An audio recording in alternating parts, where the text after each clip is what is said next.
Good afternoon, everybody. Welcome to the May 22nd, 2025 Board of Commissioners meeting. I'd ask that everybody rise for the Pledge of Allegiance. I pledge allegiance to the flag of the United States of America and to the republic for which it stands, one nation, under God, indivisible, with liberty and justice for all.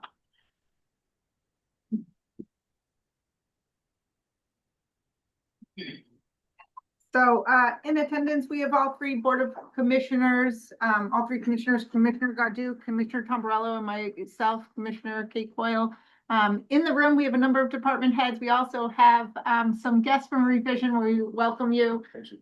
Over in Zoom land, I see Dov Jaffe, Erin Coker, Pat Conway, and that rounds out our group here today. We're going to begin the agenda by speaking with our crew from Revision about some interconnection agreements with Eversource. So do you guys want to take it away?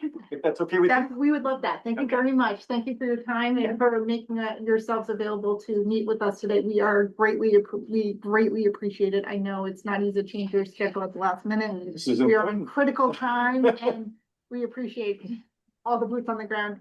Absolutely. I'll start with some brief introductions. My name is James Hasselbeck. I'm the Chief Operating Officer of Revision Energy. I'm here with Bobby O'Brien, who's been our project manager, working closely with Dov and the Harvey team here on the solar portion of the project. My office is steps down the road, right next to Goody Coles. I have been designing and installing solar systems in the state of New Hampshire since 2006. And I'm accountable for our design, engineering, construction, and operations teams over at Revision Energy. So I have a long history working with both Eversource, Solar, the state, and including actually dozens of projects with the Harvey team throughout New England over the years. So I guess, but before I get into the interconnection related issues, would the Board of Commissioners like a very brief update on the solar project status from Bobby, just to kind of set the tone of where we're at? I mean, that'd be wonderful. Thank you. Absolutely. Established tell us you can turn it on tomorrow. Well, sounds like they're pretty close. Yeah, so we're ready. We're 100% complete. We're just waiting on our Eversource approvals. We've been complete through most of the winter with some testing taking place through March and April. So we've tested all of our medium voltage equipment, tested our inverters, and we've tested all the switchboards. So everything as far as our point of view is 100% ready to turn on. So we just need to prove that it works. Yeah, so there are kind of two main parts of a large scale solar project. There is the solar array itself. What Bobby just described is we've reached a milestone we call mechanical completion, meaning that all of the solar panels, the inverters, the transformers, everything specifically associated with the solar array is done, tested out, and can physically work. We could go out there and turn that thing on today, and even on a rainy day, it would still be making power. However, there's a very important phase of a grid connected solar array, which requires interconnection with the local utility. In that case, it's Eversource. So we've actually been working, as the board knows, for literally years, literally more than 2 years on the interconnection of this solar array. The way that process works is that once we make a decision to move forward with the solar project, the solar contractor, my electrical engineering team, in partnership with the Harvey Group, put forth what's called a detailed interconnection application. And that includes all of the technical specifications for all of the equipment that we plan on using, as well as our electrical one-line diagrams, and submit all of that information to the utility. The utility then takes that information and a lot of our money and spend, I think in this case, more than 24 months studying it to determine what the different impacts of the solar array might have on the surrounding circuits in the utility grid. And this is, I want to be very clear, this is an important part of a solar project. We need to make sure that our solar array integrates seamlessly with the utility grid so it doesn't create any voltage imbalances. Very briefly, the way this array will work, it's going to generate electricity. It's going to feed that electricity into the grid Some of that power will be taken right by these buildings, mostly by the complex, especially the new buildings. In times when the solar array is generating more power than the buildings are using, that excess will go back into the utility grid, and the county will be credited those dollars to be put forth to future electricity bills. So that's the 5-second version of net metering. It's very important. So we've gone through all these studies, and as part of those studies, the utility comes back with their interconnection agreement. Part of that interconnection agreement includes additional privately owned and in some cases utility owned equipment that they want to see installed to make sure that we can have reliable, safe operation of both the solar array and the utility grid. We did that. The board has reviewed and signed this executed interconnection agreement many, many months ago. This was all happened. Over a year ago. Yeah, like Yeah. 12 to 18 months ago, and I can give you a very specific time frame if that's useful, but this is all old news from our perspective. Then we went ahead and we built this solar array exactly as approved and exactly as designed. There have been no changes in our equipment or our plans or our electrical protection schemes. And those protection schemes include multiple levels of protection, right? Including the inverters, circuit breakers, switchboards, transformers, 2 reclosers, which is another protection scheme. All of that has been built exactly as required by the utility. Bobby's at the finish line of this project. So what we do when we get to this point, this mechanical completion point, is we go to the utility, we provide them all of our as-built documentation, and we say, we're ready for a witness test. 10 calendar days ago, it was about a week and a half ago, and again, I can give you a detailed timeline, Commissioner. Bobby got first a phone call and then an email from Eversource's project manager on this job, who's actually a contractor. I believe it's Burns and McDonnell, is who Eversource subcontracts their project management to, saying that they have looked again at this project and have determined we need to add some additional grounding transformers and a grounding bank. Very briefly, a grounding transformer's functionality is additional protection. It is not required and doesn't do anything during normal operations, but in the event of a fault condition, it provides an additional level of protection. Please remember that we already have 4 redundant protection schemes installed here already. What was frustrating for me, for our team in particular, is that we had anticipated this a year and a half ago and explicitly asked Eversource, you have not required a grounding transformer.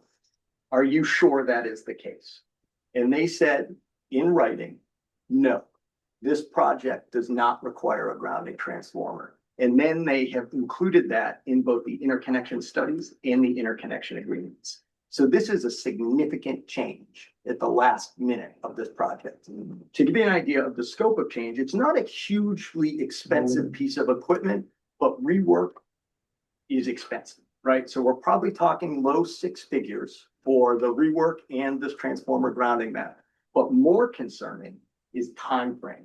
These transformers are not off the shelf. They need to be custom designed and manufactured to meet very specific requirements for the utility grid. So we can't go take something from our stock. It has to be a custom design.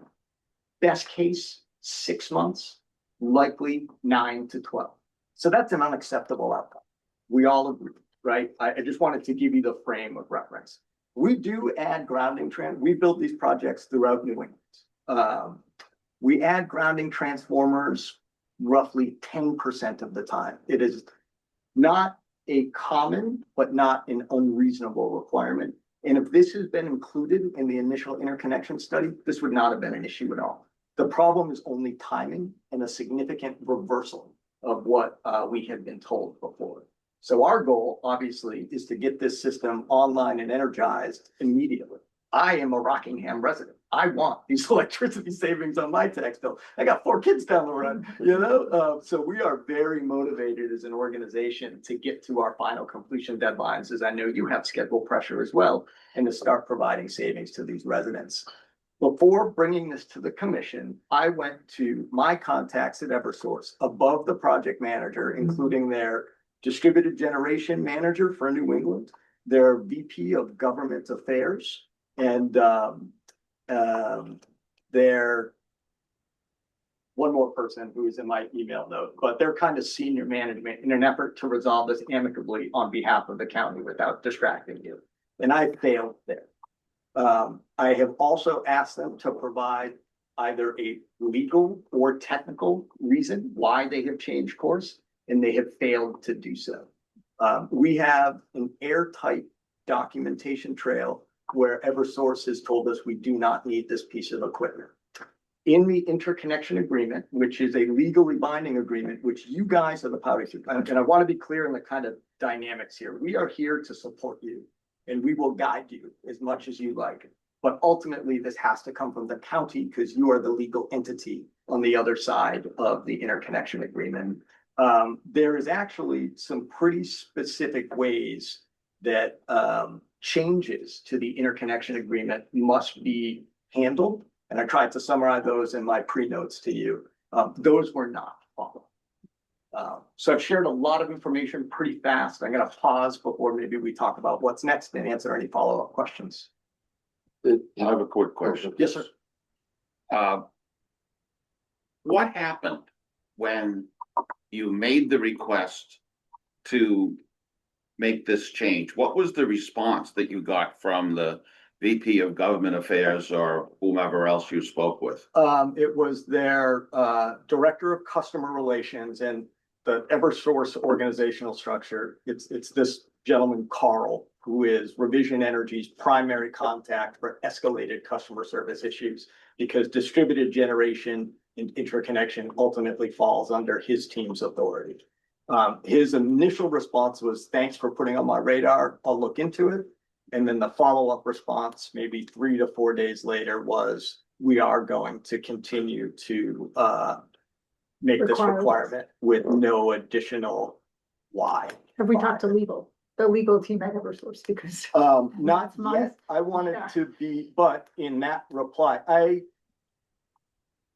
I have been posturing in an effort to make this go away. But also in an effort to help us build a case if and when it goes that way. So their legal team was CC'd on his response by them, but they have not provided an opinion yet. When you said the outside, the subcontractor says he requires it, But he's working for Eversource, okay, basically. because there was limitations on subcontracting without signing the, like, did you, in terms of you sign, if there's a subcontractor that's working with Eversource, you had to, there was a provision that required you guys to approve that. There was. Did you agree? We did not agree. We were not informed. And I think just one kind of general piece of information, New Hampshire, the utilities, as we know, are governed by the Public Yeah. Utilities Commission. Solar and interconnection is governed by the PUC 900 rules specifically. So that's the section that is explicitly focused on utility interconnection. It is thin in rules, regulations, and timeframes as compared to other states. So in general, the PUC guidelines and rules and regs provide the utilities a fair bit of leeway in these type of things that make it a little harder for us to push back. But, one thing I found sort of interesting is that you only put, it's not necessary.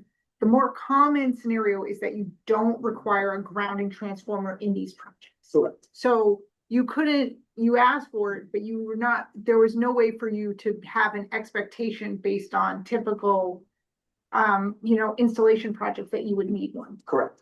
And you have in writing that they don't require it. Correct. And we have a contract Correct. with terms. Correct. And the harm to us is, this is like contracts 101.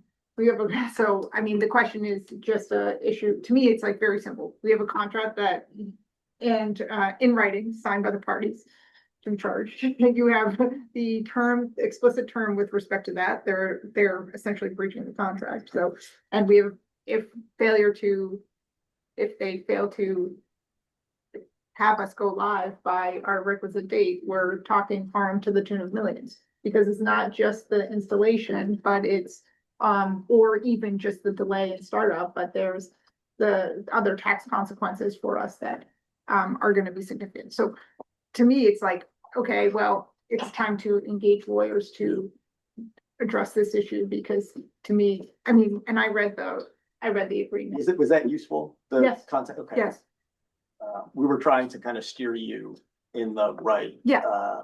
In the right way. So if we're ready to shift for solutions, do you have any follow-up questions, Commissioner? I just want to clarify that there is a procedure to change the agreement for interconnection.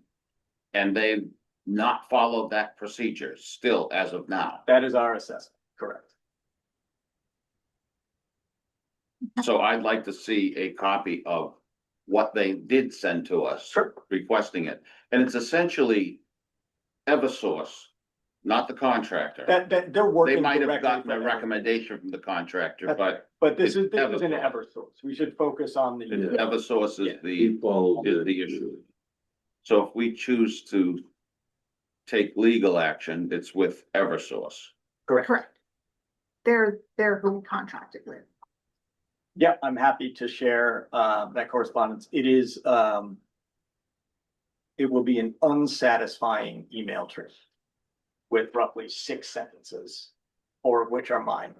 Do you have any suspicion as to why this last minute change? I mean, does some brother-in-law own the grounding transformer company, or I'm just kidding there, but I'm just like, do you have any suspected reason why this change? No.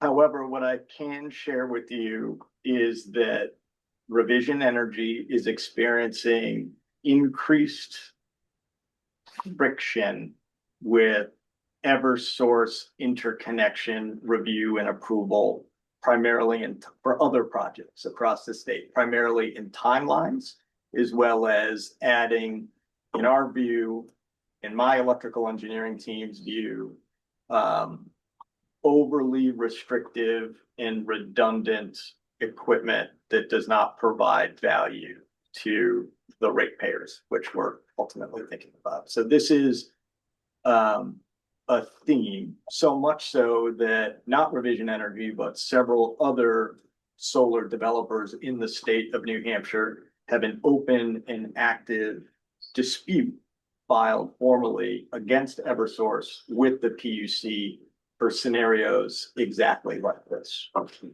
And in one other kind of comparison, just down the road, I'm a Kingston resident, so Rockingham resident, so I'm invested in this, just to be very clear.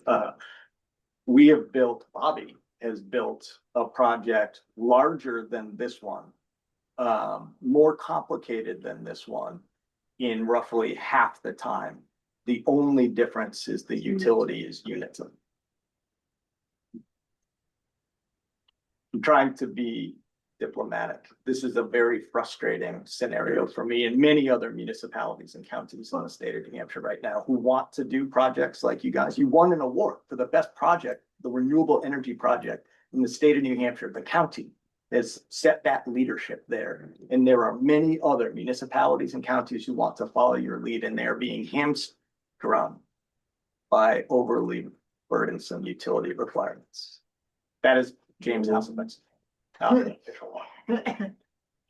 What value does this piece of equipment bring to the county? In the event that the protection mechanisms on the combiner boxes, the inverters, the switchgear, the medium voltage step-up transformers, the county-owned recloser, and the Eversource-owned recloser, if all 6 of those scenarios failed at the same time on a very sunny day when the system was operating at peak capacity, these grounding transformers could provide an additional 7th level of protection in a fault condition, not a normal condition, in a fault condition. What are, Do you have any idea about, like, the statistics about, like, how many times you've had six reductions? Zero. I mean, we talk about belt and suspenders, right? You have a I'm a 6x4. protection scheme guy.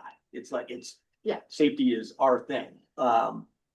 This is belt, suspenders, another belt. I can't even go on with this analogy. In my opinion, it provides minimal value. However, we are not privy to the engineering analysis that Eversource has done to come to this changed conclusion. I've asked for it. Right. And they have not shared it for us. So there may be, Yeah. I do want to be clear, there may be something, but even if there is, nothing has changed on our end in the past 18 months. So if there is a different opinion, it is based on an analysis or a condition that has changed on the utility side. But we're not privy to, and not necessarily tied to the POC regulations, That is correct. And because what, there's been no, sorry. there's been no background. And what is particularly interesting, back in January of 2024, when we were double checking this, Eversource's own study said clearly that the addition of a grounding transformer bank would not provide additional protection value. What circumstance could happen that could cause this catastrophic failure of all 6 of the protective systems at the same time on the same day when it's peak? I mean, can you describe a scenario where that would even happen? Or is it one of those things that, well, Perfect storm. yeah, I mean, anything could happen. I've really tried to think through this. Yeah. I cannot give you an example because we have not only 6 separate, distinct, redundant protection schemes already, but some of those are based on power electronics and some of those are based on physical or mechanical disconnects. And that combination is, in my view, very safe. You know, you can see electronic failures for like lightning strikes for some, that can blow out electronics and make the inverter fault conditions fail. But then we have physical breakers and fuses also there. So I cannot provide you a real world scenario. Do they know that there's a potential we're gonna lose some big money? That's what I want them to know, because. That the I mean, I harm talked to- isn't just, I yeah, talked to Jude about it. I mean, we're not looking at liquidation damages for you guys or them, but we've got a chance that we're gonna lose $3 million. I would like to understand that a little bit more, but to answer your question directly, no. Yeah. And I'm happy to do that, but I also did not want to get ahead of my skis on operating on behalf of the county. I think what we will probably do is maybe the next step is for like, the commissioners will, probably talk in non-public session about a course of action because of the render on 91A, render proposed action ineffective. And then, I have no doubt we'll be in discussions with you collectively on a plan going forward. And I feel that we need to make that plan going forward, immediately. Before we conclude, Chuck, could you describe to us what's at risk, Our harm. our harm, and the dollar value and why? So first off, the county is a June 30 fiscal year. Yeah. So for you to register any project with the IRS, because the elective or direct pay credits under the Inflation Reduction Act that are in effect, that we could get to the 30% tax credit. Yeah. So 30% off of a, $10 million plus project is $3 million of credits. Yep. The credits would be revenue in the year received. So I would file, say in July, a Form 990T to get the credits. Because normally, governmental entities don't file tax returns. Right. Or even the informational nonprofit returns, because that's what the 990s are.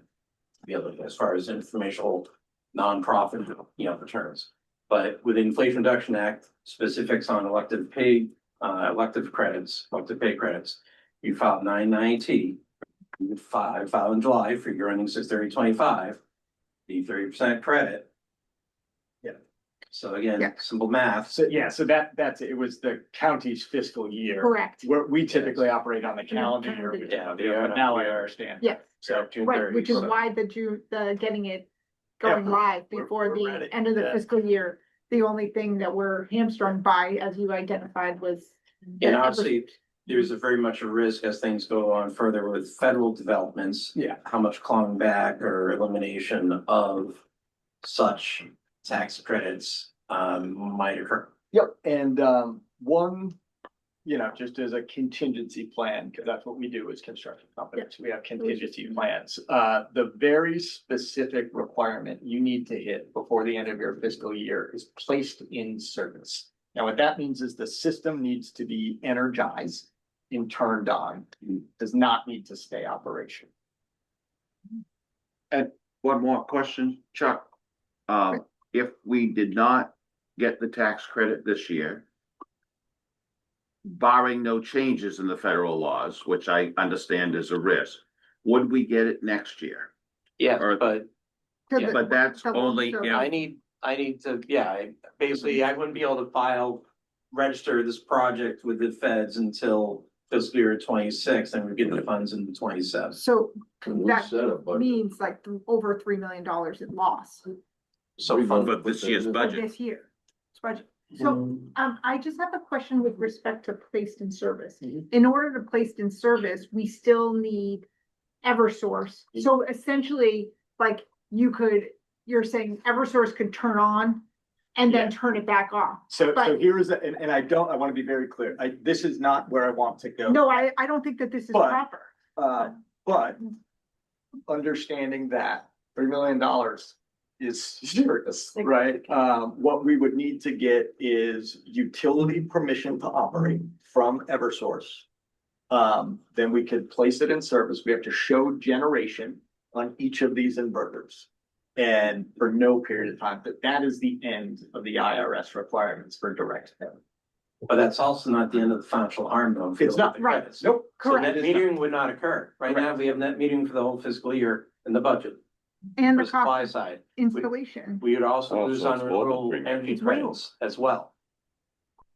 Absolutely. So- The only problem that solves is the direct paper. And it does not solve any of the other problems. So what's clear is that there's substantial harm to the county without turning it on by their breach, what I see right here as a breach of contract. So, one person's opinion, but I think we need to, like, as the board will discuss this. And We'll then, put it in our budget. We're anticipating revenue being in there. We As didn't you budget should. for the supply. Yeah. We cut our supply budget by more than Right. $500,000, And then- so there's another 600 grand. so, we need to figure out a plan of action. We will do that in non-public and then be in conversation with you guys in Absolutely. short order, but thank you so much for coming in and explaining so much. It was extraordinarily helpful. Sharing the interconnection agreement, also very helpful. Great. Thank you for putting in writing all the doc, Those are our opinions, which the No. county should take. but to and the apply. extent that you have in writing that we don't need that is important in the overall scheme of things. So thank you for being mindful of making sure we have. We've been working hard on behalf of the county for many years on this project. I just want to make sure I have my immediate action items square. It's really just sharing the specific email thread from Eversource to Revision Energy with this change. And is there with anything? this request With this request. Is Yeah. there anything else I can share at this point? or demand, it's actually, right? I don't think anything at this That's the only point. thing I mean, I think once we talk, we might have follow-up, but we'll Yep. connect with you. You had said to me yesterday too, is it you that knows the president of Eversource? It is, yeah. I have not brought this directly to Want him. me to call We can't, I will say that our Will you know? relationship him? No, is, but we get is not someone. friendly Yeah, because of things like this. and But a lot of times they don't like climbing the chain and going to him. I think, That's why he's the president, so he doesn't have to hear all this. yeah, so I haven't done that yet, but I have run it up to his direct reports on both the governmental side, regulatory side, legal side, and then customer service side, which ultimately owns Interconnection. If he's not aware of this, his team is not doing him a disservice.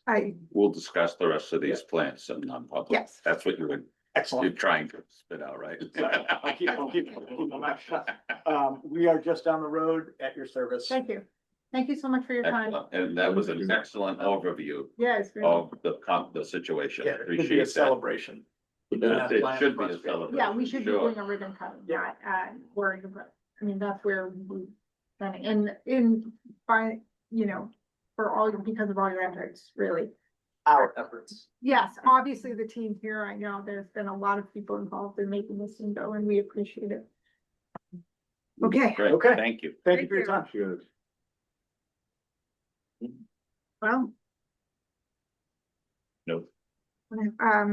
Let's now move, we're gonna move to the consent agenda, and we're going to table the, April 24th minutes, just so, for further review, just because from a timing perspective, and, I'll take a motion with respect to the April 17th minute. Make a motion that we table the April 17, 2025. We're just No, gonna we're gonna approve. approve the the 17th. Okay. I'll make a motion to approve the April 17, 2025 public and non-public minutes. Second. Any discussion? Nope, it's done well. Commissioner Tombrello, Yep, yes. Commissioner Godu? Yes. And I vote yes. Next we have, adult medical daycare, hey, report. I'm just going back to, That's all right. Everything okay? We're in Yeah. line. it's all good. Okay. Next we have, surplus equipment request for long-term care services. Make a motion to approve the surplus equipment request pursuant to the Hampshire RSA 28.88-A and declare 22 recliners and long-term care services surplus with the items to be properly disposed of. Second. Any discussion? On the motion, Commissioner Godu? Yes. Commissioner Tombrello? Yes. And I vote yes. Next we have payroll. Make a motion to approve the payroll expense in the amount of $1,497,743.93 for the period ending May 17, 2025. Second. Any discussion? We're a little under what we were, we've previously done, but right in line. Commissioner Tombrello, Yes. Commissioner Godu, Yes. and I vote yes. Next we have Commissioner's Office updates. Anybody have any updates to share, or should we move right into our, Open enrollment. Open enrollment. we, I do have a few things just to talk about. Sure. I have a couple of concerns with the new building. In walking through, they're minor. But, and Jude's gonna help me out with this. I'd like to see what the furniture is gonna be in the grand meeting room, Oh. to see how it's set up. My envisionment of that furniture is that we'll be in a normal select board type setting where we're all sitting at the board facing the audience, and the audience will be facing us. Behind us, there are planned some monitors. And we would have to do one of these to see the monitors. So I mentioned it to Jude, they're looking into it with AV of putting a monitor in front of us. Now, I don't think that's a big deal, but it's something that we should all be aware of, and whether or not you agree that ought to be, and maybe as we go into some walkthroughs, we'll kind of clarify that. may I just, Yep. respond to that just for a moment? Yeah. Because like I was at the Primex conference, Robin she's always like, it's so wonderful, like keep your eye out on new concepts, new ideas, but they had that green projector screen and she actually met just with conceptually, so just moving for the future, that she actually talked to the individuals the organization that had that, use that projector set, or it's not projector, it's like a screen set up with like small screens, Yep. like micro screens create the big screen, and I'm butchering it because I don't understand the technology. However, my point in saying this is not so much that, just how mindful and aware she is of that IT, that tech, that what we're going to have for resources in there. And so I suspect that your We'll concerns have something. will be, High end. well, I think, not necessarily, we don't need high end, we need modern, something that's gonna advance us into the future. And if we've seen nothing else from Robin, it's that she is always thinking about the future and just going, Those little screens are actually LED and they're individually replaceable. We talked to Harvey about it on Tuesday, and they had done an install elsewhere, and the fellow that had worked on it, he said they're pretty slick. You take out 4 screws, you pop it out, you pop it back in. And it can either do one or you don't lose any pixelation, Yeah. et cetera. I The guess it's a resol- really nice setup, yeah. And the resolution is great, but maybe that's an opportunity to put a smaller one in the opposite, like, because if they're all based on small LEDs, we could, again, Just a solution so that we can see what's on the screen behind us, that's all. absolutely, above my pay grade. The other concern that I had, and I didn't realize this until I walked into the building, is what our plans are for the front, when some, a member of the public walks into the front of the building, what happens? We've been, Are we gonna have a reception, which is not in the budget that I'm aware of? Are we gonna have directions and signs and who's gonna decide who to let in if there's a key card? Has anybody given that complete thought? we've been talking about this. Yeah, we talked about it, This- not to have a reception. Receptionist So to it'll be call, directory, yeah, it'll be direct their phone. phone to call up to, and then people can come down. But yeah, we. So who's gonna be the one at the buzzer? No, it's Well, open to the public during the It's day. just gonna No, be it's open. not. Yeah. And that's true, There's- somebody be able to walk in there for a lot during the The day. way it's set up now, you can get into the foyer, Yeah, but you cannot get into the building, just like the nursing home and You have to buzz where you you look. get buzzed in, yep. They're probably all gonna buzz later. Well, that's what I I'm mean, if getting at. you- Who is gonna control the buzzer? You instruct us to have Yeah, those buzz side the doors Kathy, unlocked, we somebody can, with Kathy. but we've set it up to Yeah, be all the the vest- doors. Up to the individual Yeah. department. Individual. so we're department. gonna, just the vested, so there's like the grand foyer, but in between that is a set of double doors, so that between the first double doors from coming. Yeah, from the I'm outside familiar with the setup, yeah. To before the second one. That is, it's like being buzzed into an apartment building, like you have to call up to where. So you it'll be want- the department that will Correct. have to do that. Yeah, and that's where the signage and call system, but that's what we had talked about. Maybe it's just I recall the like, conversation, I yeah, don't it's recall okay. the conclusion, that's fair all. enough. Okay, It's an great. age thing, Steve, don't get nervous. I just as I drove by, walked through, I said, what's? I've been going through it. I've been going through it for 20 years. Yeah. Okay. Okay, so a couple other things. I would like to start working towards 2027's fiscal budget now. And the reason that I want it to be aware, I think budgeting takes a long time. To make any significant changes, it's not gonna be made, in a couple of months when we're actively engaged in putting the numbers together. We're in a situation where we put a pretty good sized Band-Aid to make sure that we're not charging high tax rate like some of the other counties that you had pointed out. And we don't want to be in that situation next year. And so we need to focus on revenue. Increase revenue. We had significant loss of revenue and we may or may not be able to control that. So either we get more revenue, we decrease spending, decrease personnel, whatever it takes, or we have to increase taxes, which in my opinion is the last thing in the world I want to do. Most likely a combination thereof. Well, right. So it's just that I'd like to bring that to everybody's attention now so that we're thinking about efficiencies rather than at budget time. And I Yes. think, I'm sorry, were you done? No. I didn't mean to interrupt, but I think the time to where we could do more of a deep dive is looking after we have fourth quarter numbers for last year. So, Because I think that's the place we want to start. That's where we're like, okay, this was the actual spend Right. for, and then use that as our launching off point to what's realistic to, if we're gonna cut back during the year, if we're gonna, whatever, so. I just think we it's need a a whole big year's point. worth of really diving I at that to make sure we're in good shape. I have tried to sound the alarm bells. No, but- no, you did, Yeah. you brought it up and we've discussed it and I want to actively try to come up with a Yeah. solution through the year rather than wait. That's all. Then that's all I have to say. That's reasonable.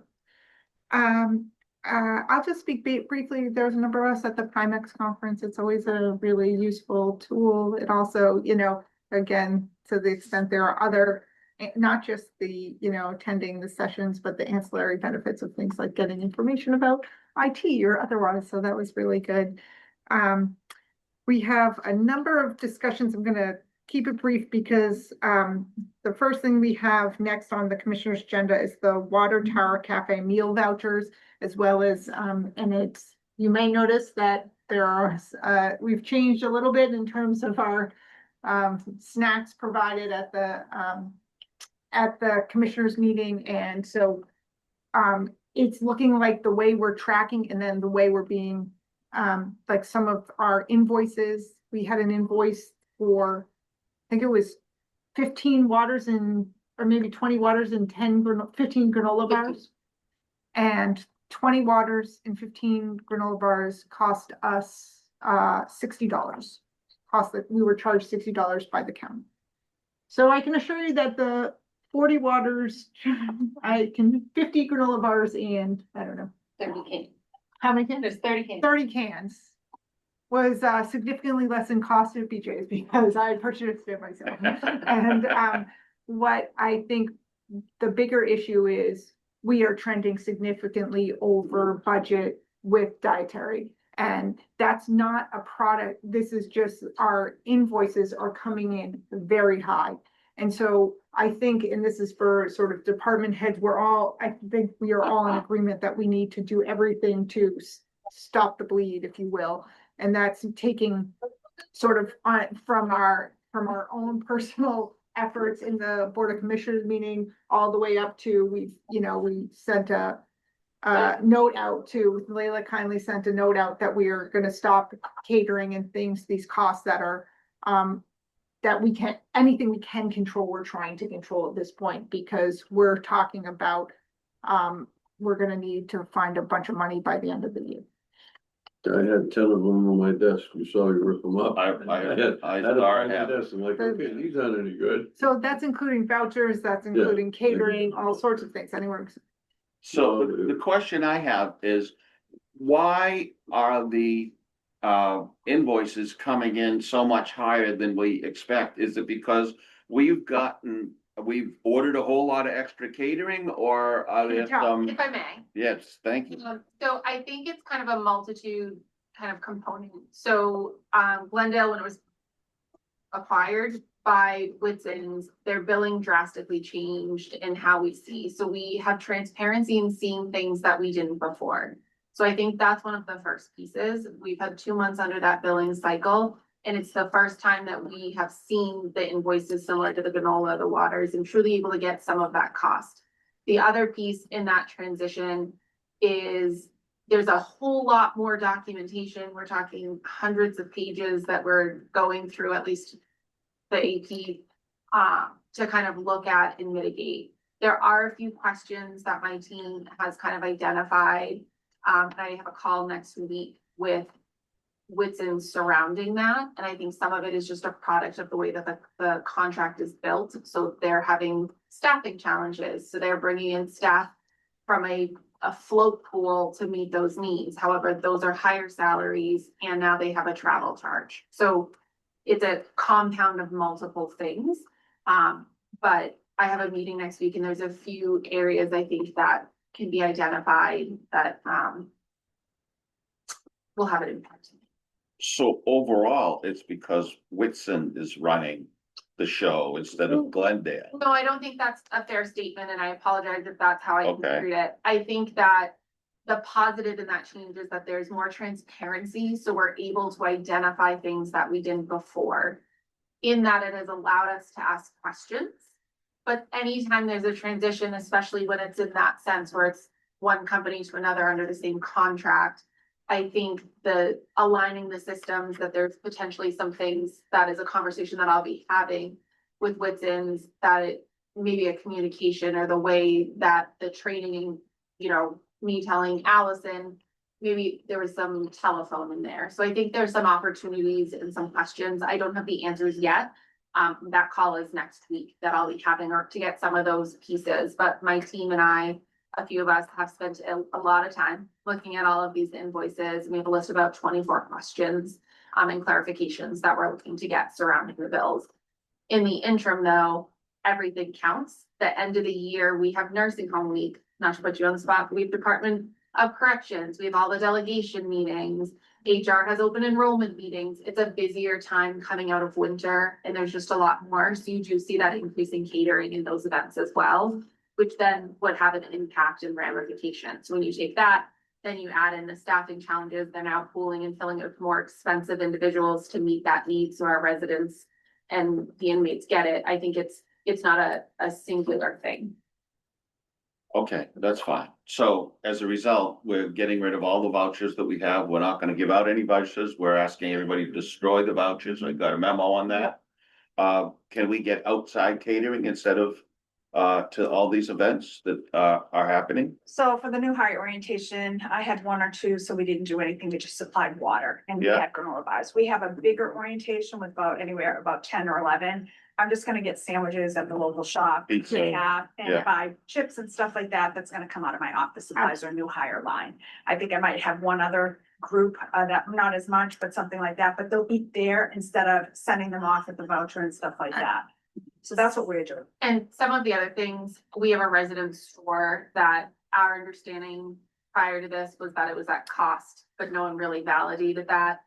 Similar to the granola bars and waters, we have stopped all of those items and we have built it into either our Amazon order or our Walmart runs. So we are still able to meet the residents' needs. They're not gonna see the difference, but it's at a cost that's, Significantly Fair. lower. Our actual cost. yes, Yeah. I like it's mean, that's supposed to what be. we're talking about. yeah. They had something with the billing that, don't they keep like emergency food? That yes, thank you. That is one of the other expenses that was identified when we had They're our. leaving, so that's in case we have like a major Yes, storm. so from a regulatory standpoint, and I apologize, I should have spoke to that, so thank you. Jenner mock survey. One of the things that was identified is the quantity in which we have our emergency food. We are required from a regulatory standpoint to have a certain amount of food so that if something happened, a snowstorm, we can't get deliveries. For a obviously certain we amount can of still time. feed for a certain amount of time. It was identified at that time that we didn't have the amount needed, so we wouldn't have been able to support the requirements of emergency food for the nursing home. And at the same time, we found out that there was nothing for corrections.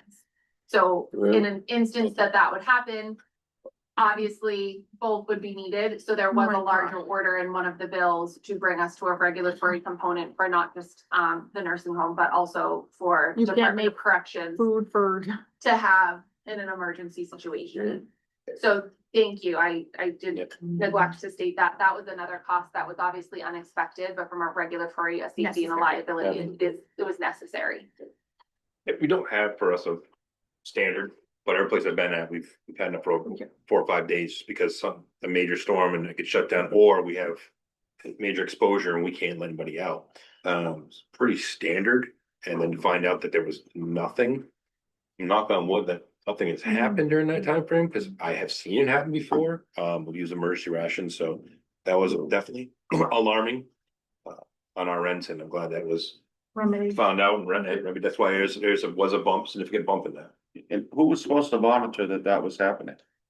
Was that on Glendale? I think it's a multitude of systems. I think that there's a difference in policy and how Glendale had it built into their policies that didn't necessarily formally or totally align with the regulation, and it was more so aligned with an older regulation that has since been adopted. But I think the other component is it probably wasn't being routinely looked at and audited, myself included.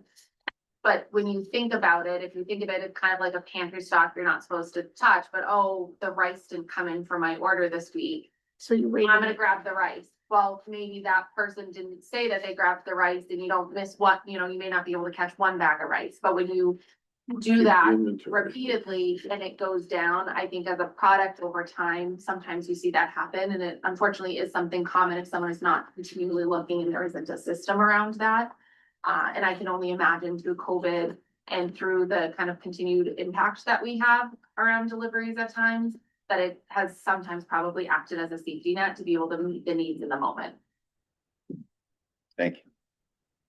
All right, well, we move forward, we're gonna continue to do some analysis but just so everybody's aware, the rationale behind getting rid of the vouchers and, you know, sort of our plan and mindfulness for all department heads going forward. Okay, moving on to the NHAC post-conference schedule. The reason we are having this discussion is because last year we had an issue with like return to work dates after the Association of Counties conference. And thank you to Leila for, you know, reminding us of this issue. And I was thinking that we should what might make more sense is just to make sort of a blanket advisory on this. I don't think it's like we're gonna necessarily, you know, state a hard and fast policy with respect to just the NHAC conference, but maybe we could have a discussion about what we think is like advisory note about it. This conference is about Washington. So it ends the night at one evening, and then the next day, everybody's gonna drive at least 3 hours. And I think that we're poised to people not to have to go to work that day and pay for it if they're going to the conference. Yeah, I mean, I have sort of a similar view. The conference ends at noon, so there's things in the morning, and particularly people who get Nothing in the morning. There's- It ends that evening. that the evening? evening Okay. before. Oh, it is. the That- end. But still, people aren't gonna get up at 4. Yeah. So I just want to say that evening, the Wednesday night is the big banquet night and the awards night. So it does go rather long and there's a lot of activities prior to that, a cocktail hour, lunch, this, that, and the other. So it makes for a long day. I really felt like we did a disservice though to some of the award recipients, the people who had just come up that night to receive the award, only almost to then have to turn around so early that day. Like that was a fail on our part, really. It's like more hassle to be recognized than it is to, you Right. know, so What if we did 4 hours? And they get 4 hours to drive back and they can take the day off and use their earn time. You get 4 hours to come back if you decide you don't wanna come back, use 4 hours of your earn time or come back to work. I mean, I think you said it half a day, 4 hours, we get up at 7 o'clock, you come back here at 11. which the issue is, I think it gets more complicated for people shifts. Well, it's just, we get, I was going there, when we send a third shifter, you send a different off You have to shifter. have coverage. You have coverage. You guys talked about this when we did this last year, was you just created a form that was differently and had to put on there what day they were returning to take care of this. This is what I remember for the discussion that we had, that you guys had. We did, and we did make that change. I think it was just more meritorious of sort of a further discussion with respect to this conference and specifically because it affects a number of people who are getting awards, and we just want to be as, you know, as equitable as possible, really. And so I did that, take a pulse of some of the other HR directors from the different counties, because they don't require their staff to go back on that day, because it is a one-time year and it is an awards night. I think that nobody should be required to go to work that first shift that day if they were scheduled. My opinion. yeah, I'd be okay with it too. I mean, they're up there to get. a recognition. It's like a, It's like a little bonus for them. They don't have to Flag check from out, it. the checkout time is until I think after 10 anyway, so if you're up and you're celebrating and you're still there and everything else, you know. There's a problem last year. 3 o'clock, you're not Some back till people, it's, some people double came that back double. and some didn't, right? so I think what we should do is. Yeah. So that if you're on first shift, I mean, I don't know how, the question is, I think we need to take it in two parts. To your point that the form exists for a reason so that we can, you know, return to work can be identified. That with respect to first shift, if you're on first shift, I think we should, or are on a standard, like, you know, 8 to 4, 9 to 5, that you do not need to return to work on that day. You return the following day.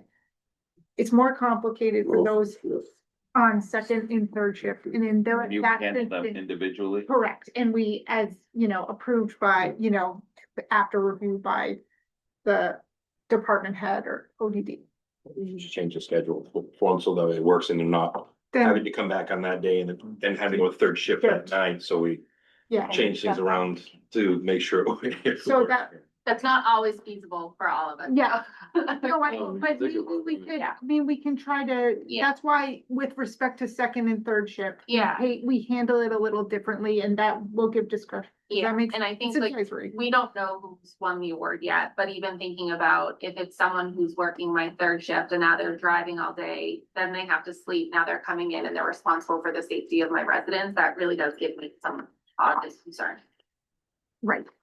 Relative to that, I have concern of knowing how many people and who are going to this conference. And from the way it happened last year, the the travel and training request dribbled in. And it wasn't until just before the conference, I remember we asked Layla, would you collect all the names and stuff? And this is something that's not a surprise. This is an annual conference. And everybody who's going should know now that they're going, except maybe award attendees. I was just gonna say, the award attendees will not be known yet. But you'll know that there's 5 award attendees or whatever. Sometimes the ODD will not submit somebody, so it will depend, because some of them are countywide awards, like the, Register of Deeds, the superintendents and stuff like that. But yes, we won't know everybody until much closer to that time frame. But The good news is, I'd just like to get a count. we have a lot on the list, there's a lot on the agenda today. Okay, got it. I was gonna add one thing. I won't know, I'm planning on doing a lot of day trips to this one. So I won't know till closer time what my budget is and what I have for staffing. Yeah. So, but I can get that list, 5 are going today and 5 are going tomorrow. And beyond that, Sorry, Okay. I just realized how much. Thank you very much. Okay, let's move on. Oops. Okay. All right. Can we, so we kind of have a plan going forward. Is everybody actually, I mean, with respect to ODDs, are you guys all comfortable with that generalized plan? I mean, really, does that make sense to Ed everybody? does. Case by case. Yeah, okay. Yep. All right. Let's move on to the Department of Corrections Travel and Training request for the NCCHC conference. I'll make a motion to approve a travel and training request for 2 Department of Corrections employees in BH and IH to attend the National Corrections Healthcare Conference in San Francisco, California, to be held on Saturday, June 19, 2025 through July 21st, 2025, with an estimated cost of $3,533 is recommended by the superintendent of the Department of Corrections. Second. Discussion.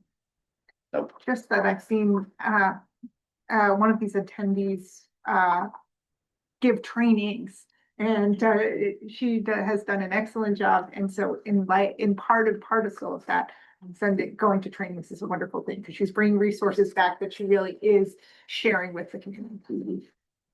On the motion, Commissioner Godu, Yes. Commissioner Tombrello, Yes. and I vote yes. Next, we have a bid waiver request under facilities operations for A3 Communications. We'll make a motion to approve the A3 communications proposal and sole source bid waiver request in the amount of $56,543 for the expansion of the access control system in the Department of Corrections, and authorize the chair to sign all necessary documents as recommended by the Senior Director of Facilities Planning and IT. Second. Any discussion? None. This is, they are sole source and we've used them. So, Commissioner Godu. Yes. Commissioner Tombrello. Yes. And I vote yes. Next, we have a change order request for LHR fire protection. Make a motion to approve a change order request for LHR fire protection for amount not to exceed. Is that $104.60? You got it. The heck is that? I mean, have a heart, as recommended by the Senior Director of Facilities Planning and IT. You got it. Any discussion? You got it. Hearing none. No. Well, only that, I don't think we need to approve this. It should be just an automatic. It was a small oversight. And $104, why are we putting it on the agenda, but Okay. in favor? You have to. Yeah, It's you before you- awarded a Because we specific have- amount, I wouldn't be able to send it over. Okay, It's government work, I get it. This is why they pay you the big bucks. Commissioner Tombrello, Commissioner Godu, Yes. and I vote yes. All right, on to the Cybersecurity and Infrastructure Security Agency Cybersecurity Assessments. I make a motion to authorize cybersecurity testing for all county environments at no cost to the chair, to the county by Cybersecurity and Infrastructure Security Agency, and authorize the chair to sign all necessary documents, including the cybersecurity assessments rule of engagement as recommended by the Senior Director of Facilities Planning and IT and the IT Manager. Second, Discussion. This is great, it's free. at and- no cost to the county. Yeah. There you go. And- Yes. Commissioner Tombrello, I vote yes. I did Thank you. notice, though, we're getting a lot of emails that they're really trying to, you guys get the ones just for the commercial and stuff, then get us to open. They get smarter all the time. You know, good thing we have, Robin sending us Oh. all the trainings that we do. Like, I don't seriously. open anything. It's like, Yeah. That looks like something I should know. They're getting more clever. Yeah. okay. Next we have Finance Office, Harvey Construction Off-Cycle AP warrant. I'll make a motion to approve the May 22, 2025 accounts payable warrant T 25-13-16 payable Harvey Construction Corporation, the amount of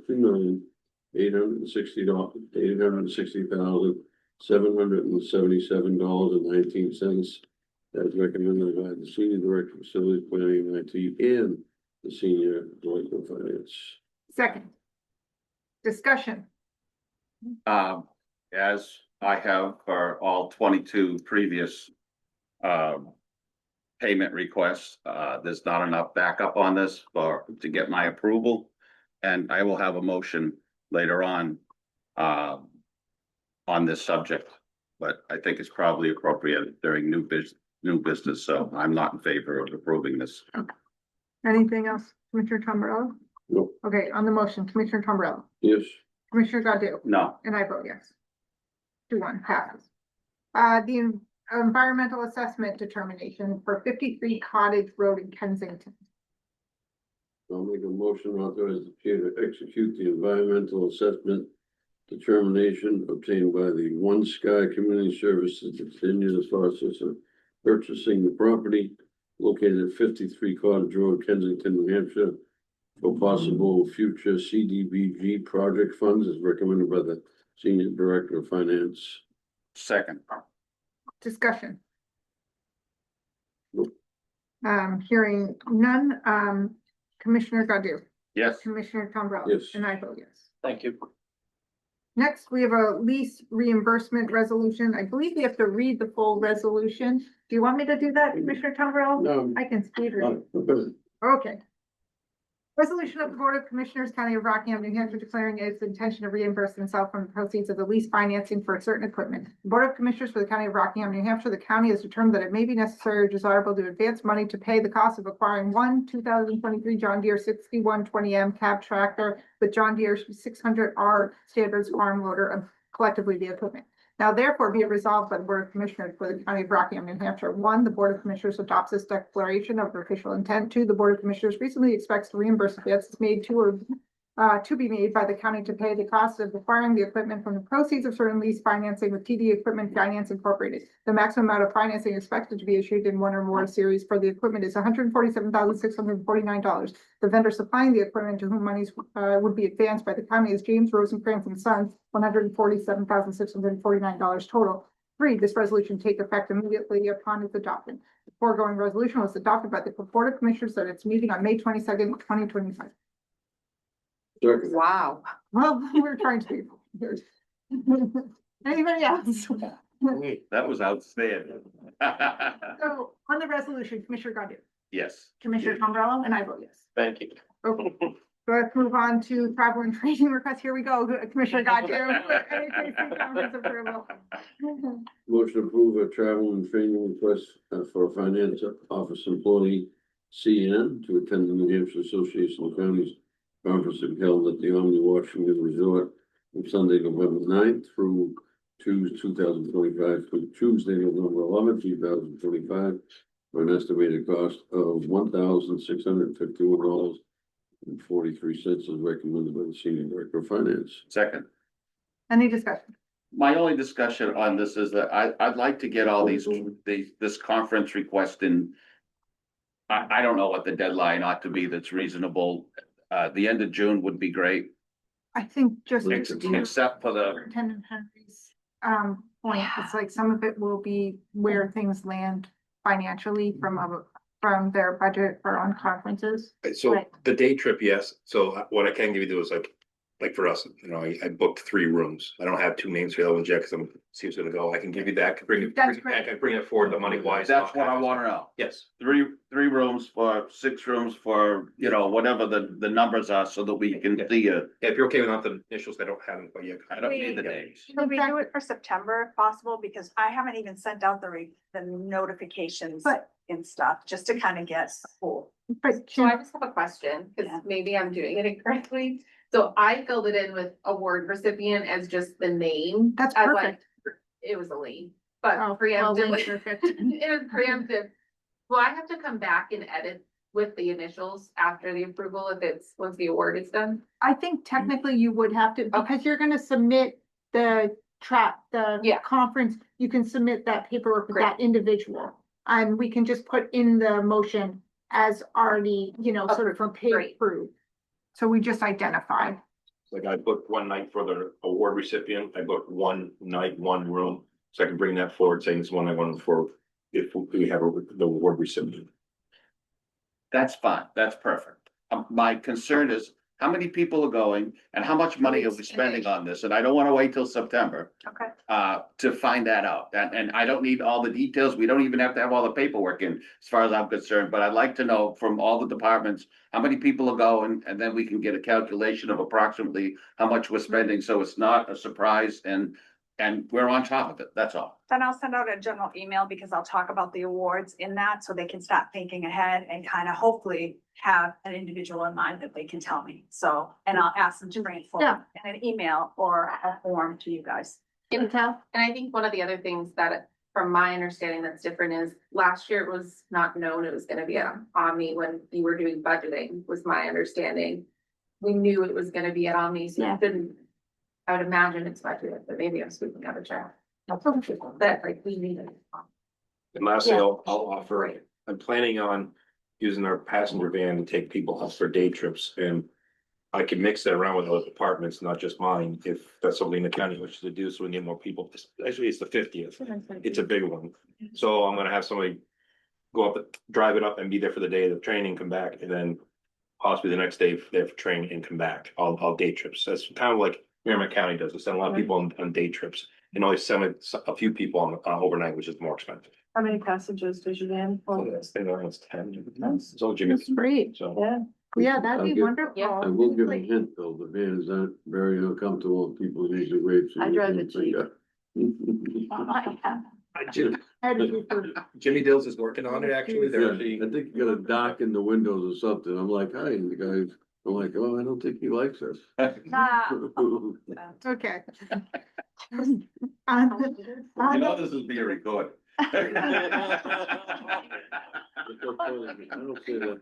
Posted to the internet. I don't know if you can, because there's other blank spots where you could do the. On the wheelchair motion, guidance. Commissioner Godu, Yes. Commissioner Tombrello. Yes. And I vote yes. Next, we have another I travel don't and training think request so. for the UKG conference. A motion to approve a travel and training request for the finance office BW to attend the UKG. Aspire conference to be held in Las Vegas, Nevada from Sunday, November 4th, 2025 through Tuesday. November 6th, 2025, an estimated cost of $4,455.53 as recommended by the Senior Director of Finance. Second, Any further discussion? No. Commissioner Tombrello. Yes. Commissioner Godu. yes. And I vote yes. Thank you. Next, we have Human Resources Summer Discount Ticket Program for 2025. The motion to approve employee discount tickets agreements to Cannibal Lake Park, Funtown, Splashtown USA, Wales Tail Water Park, York's Wild Kingdom, Clark's Bears, and Water Country at no cost to the county for the 2025 season. And to authorize the Senior Director of Human Resources to sign all necessary documents as recommended by the Senior Director of Human Resources. Second, fun to utilize with your family. It's gonna Family. be so excited. Yes. Your It kids, is. yeah, I'm excited. Yeah, the kids. Yeah. I've heard about, there's like a countdown to water country in my house with my 5-year-old, so. Commissioner Godu? Yes. Commissioner Tombrello? Yeah. Okay, travel and training, UKG conference approval for human resources. A motion to approve a travel and training request for human resource employee JH to attend the UKG Aspire conference to be held in Las Vegas, Nevada from Sunday, November 4th, 2025 through Tuesday, November 6th, for an estimated total cost of $3,889 as recommended by the Senior Director of Human Resources. Second. Any discussion about? Hearing none, Commissioner Tombrello? Can I ask a question? Oh, I'm sorry, I didn't. No, no, realize. Yeah, There's a difference in the price. If somebody must be a member or something. the why difference one's between, cheaper than yeah. the other. I don't know why. Different This estimates. one's like $600 more. I don't know why. I think Julie might, I don't, Did This is what DH she get the came up with. penthouse? Hmm? DW get the penthouse? Why would one be more and it's the same? Now, there's price? different estimates now. We've got, I don't know, I was just looking if I mean- there's a difference between the number of nights. No, it says the Yeah. same. The dates are 4 to 6 and 4 Right, to 6. fares, I was trying to look at where the delta is. Maybe some classes they signed up for. oh, it could have. Just a thought. I mean, It's a good observation. Ben may Should we- have signed up for a class or something Could that be a might. class or something. I know Julie didn't, she's going to all of the stuff that's free. Yeah, I know there's been some like Allison, you're Allison, you got some reduced prices, you're like, after your name and all that, letters and all that, so you get a little money off here and there. Maybe, I don't know, but that's okay, I'm okay to go forward, check, we'll look into it. You want to table it to next week? Is there any issue Well, with this this delay? is with this is the Well- less expensive. What I can see is it's the difference in cost. Part of it is the difference in cost of meals not provided and transportation. Whereas, the first one had over $400, it's half 400 versus 200 in the cost of meals and 160 versus 50 for transportation. So that's the delta, as well as I think the registration cost was a little lower based on date of registration. I presume that with respect to meals and charges for transportation, those will just be receipts. they're just estimates. And so they're estimates, so I don't feel Yeah. so concerned about it because I feel like we'll review the I'm receipts. sorry, man. Julie could be very conservative on it and it might be a little bit Yeah. more, so, No, yeah, and if it does come back, I would have to come back to all of the costs. yeah, we have, Yeah, I'm okay.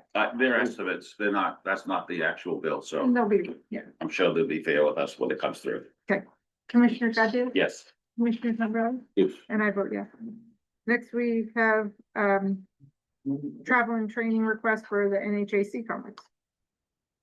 I'll make a motion to What? approve a travel and training request for human resources employee AK to attend the New Hampshire Association of Counties Conference to be held in the Omni Mount Washington Hotel Resort from Sunday, November 9th through Tuesday, November 11th of 2025 for an estimated cost of $1,523.75 as recommended by the Senior Director of Human Resources. Second, Discussion? do we have to approve our own We do. travel and training? We do. We haven't done that yet, have we? Okay. I'll Just take go the line. on Yeah. We're on the list of most people that have. We have to. ourselves. The roadblock goes quick, that's why we're, Yeah. that's why we're doing it. Yeah, the And road- Yeah, right, we have rooms already, right? Across the street. Yeah, me too. If you don't book early, that one fills up, then you'll. Oh, you'll be across the street, Yeah. and that's no fun across the street. As you run Unless you, there. Commissioner Tombrello. Yes. Commissioner Godu. yeah, And I vote yes. Just a suggestion, maybe in budgeting for the future, maybe the commissioners wish to consider budgeting a one room for the awards banquet, because there's always somebody that pops up from some department who didn't realize you're getting an award, and then there's no place for them to stay. like I always book one room because I know that we have an award that goes to corrections officer, but it seems like in the past, there's always been a department last second who didn't know they're gonna, because I can put in for somebody else on this campus to get an award. Even the awards can- And then there's no place to stay and they gotta run up or run back, or we're trying to figure something out. Just a thought for the future. We could cancel within a certain period of time too, right? So Yeah. if we booked an extra room. Yeah, another reason why we should know how many people are attending and. So, Okay. yeah, fine, agreed. Next, we have a general leave request for facilities operation. Make a motion to approve a general leave request for a facilities operation employee MC with county portion of benefits continue through May 16, 2025 through June 6, 2025 as recommended by the Senior Director of Facilities Planning and IT and the Senior Director of Human Resources. Second, Discussion? Is it anticipated the person will be back on the sixth? Pretty much, yes. Any further discussion? Commissioner Tombrello. Yes. Commissioner Godu. yes, And I don't know anything different from that. Next, we have travel and training request for long-term care services. Make a motion to approve a travel and training request for 2 assisted living employees, KM, in and water recipient to attend the New Hampshire Association of Counties Conference, held at the Omni Resort, Mount Washington, from Sunday, November 9th through Tuesday, November 11th of 2/25 for an estimated cost of $3,070.36 as recommended by the Senior Director of Long-Term Services. second, Any discussion? Commissioner Godu. yes, Commissioner Tombrello. Yes. And I vote. Another travel and training request for long-term care services. Right, you have to buy a helicopter, oh man. But might be cheaper. Motion to approve a travel, training request for 4 long-term care services employees, CDKSFAM, and an award recipient to attending Mount New Hampshire Association of Counties Conference held at the Omni Mount Washington Hotel from Sunday, November 9th to Tuesday, November 11th of 2025. An estimated cost of $6,140.72 is recommended by the Senior Director of Long-Term Care Services. second, any discussion on this one? Nope. Commissioner Tombrello. Yes. Commissioner Godu. yes, And I vote yes. Okay, next we have the Sheriff's Office, fiscal year 2026 Highway Safety Grant Agreement. I make a motion to approve the federal fiscal year 2026 Office of Highway Safety Grant Agreement in the amount of $14,700 and authorize the chair to sign all necessary documents as recommended by the High Sheriff. second, This is one, we'll enter the discussion, one, grant for speeding enforcement, it sounds like, so. And will this be regular or is this detail overtime work? It's overtime work, Commissioner. Okay. And we're gonna be reimbursed the full overtime rate? That's correct. Any cost savings that we have is accounted for in fuel and other costs that are that allow for our contributor portion of it. Great. Okay, on the motion, Commissioner, does anyone else have anything? Commissioner Godu, yes, Commissioner Tombrello. Yes. And I vote yes.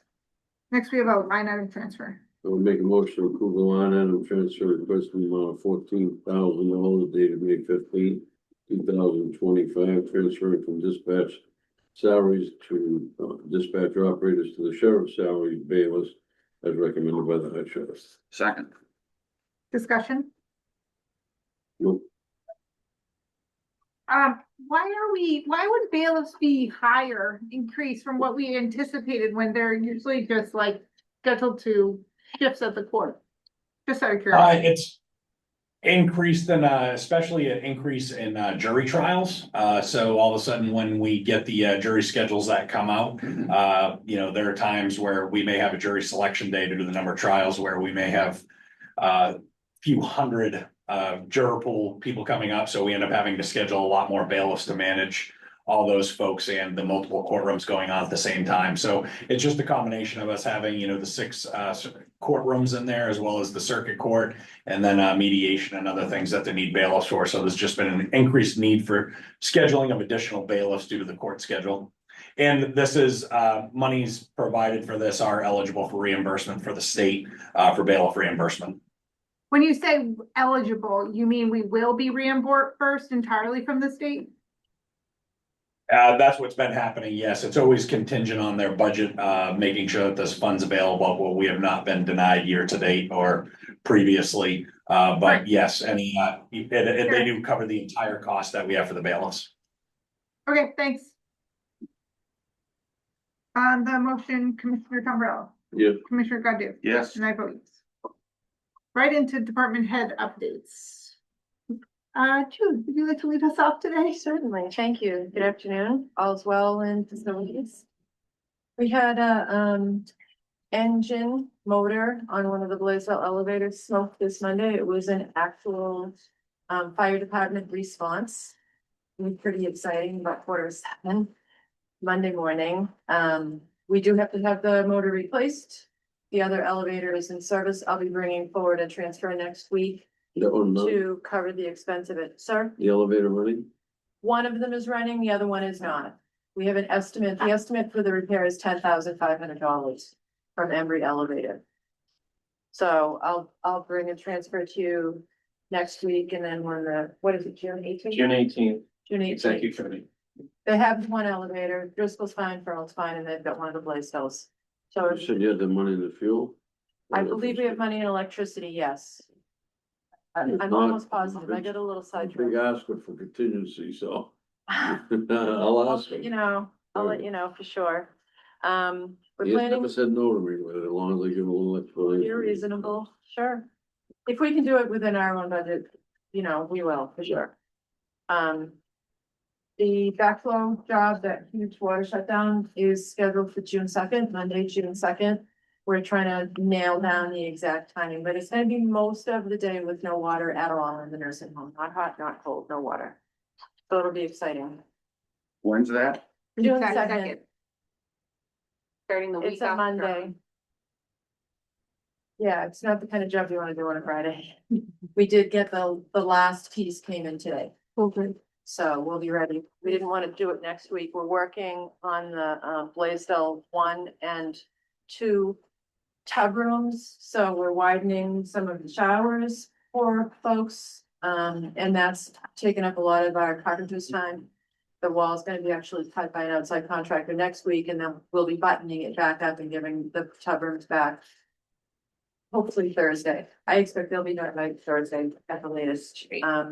And staff is looking forward to having a wider bathroom because they've, So if I may, essentially, one of the things that was identified is the chairs at the angles to get in there. For a resident that's taller or bigger.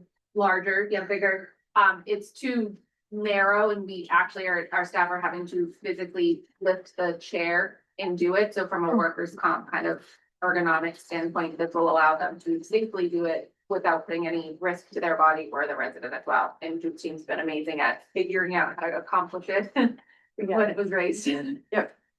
So it'll be a good job. It's been a little while figuring out a good scheme for it, but I hope it's gonna make a difference to them.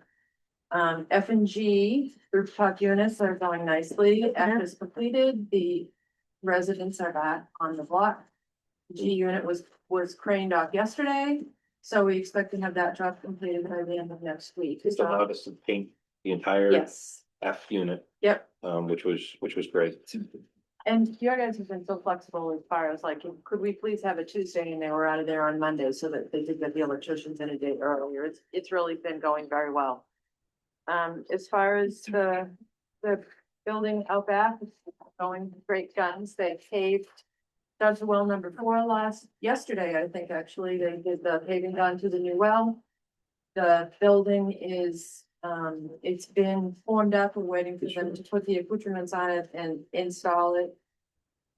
We're doing a little walkthrough on Friday at 11, tomorrow at 11 after executive.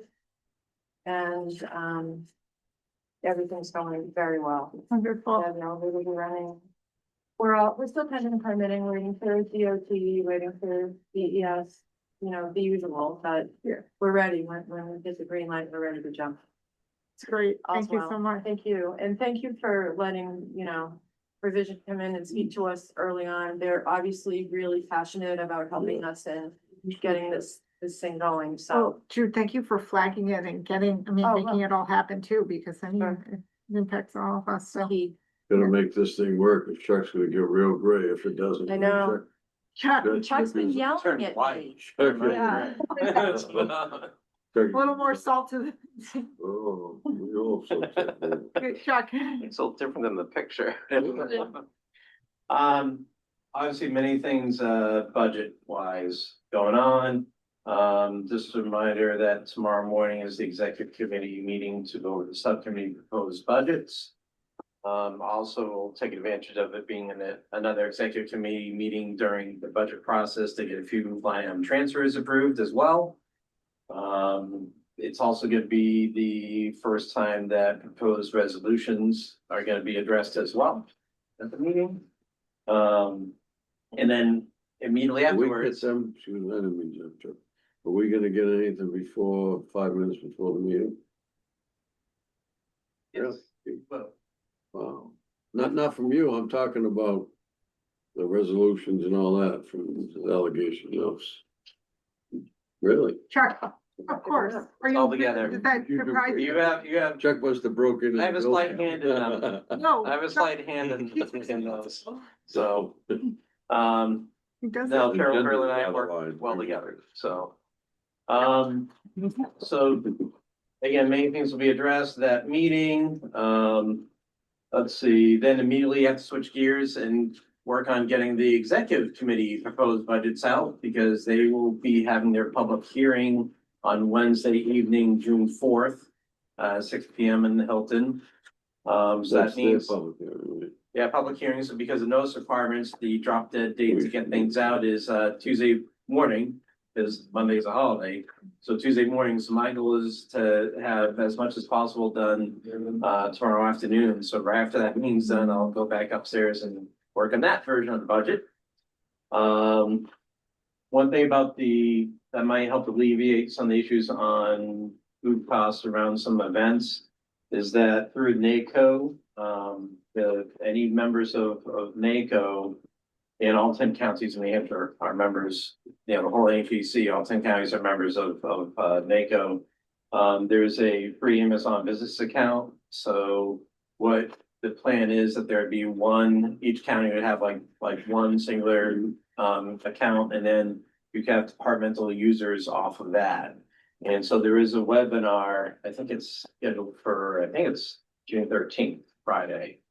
I can share the link. I don't know how many people Kate Horgan sent it out to or not. And we're on the county piloting it, Okay, So, Chuck, you are, I am, and somebody else, I don't know. Cheshire County. Cheshire. There's Okay. coats in there.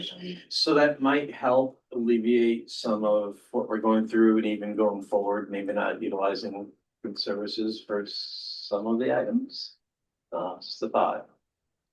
We switched to Amazon. We use them sometimes. I was thinking that we might get even better, deeper discounts and get cash rebates as well.